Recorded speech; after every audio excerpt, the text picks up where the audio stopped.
Clint Bowyer rips NASCAR for the series' latest qualifying debacle. After NASCAR Monster Energy Cup Series, qualifying ended in California with 0 drivers setting times in the final shootout session, it was abundantly clear that the series had to make adjustments to its controversial group qualifying format to avoid total chaos. NASCAR announced, starting this weekend, NASCAR mandated that drivers are to wait in staging lines along pit road to leave a center open lane. In theory, starting.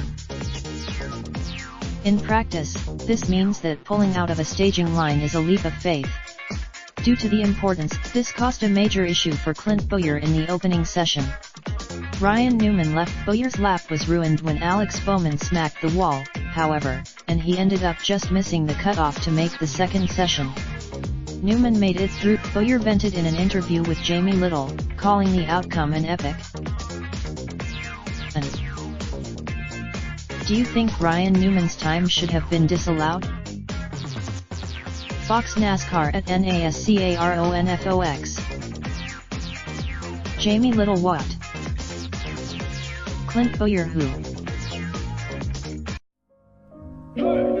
Raindrop, drop top, top smoking, no cooking the hot pot. Fucking on your bitch, yeah, that. Looking up, open the park,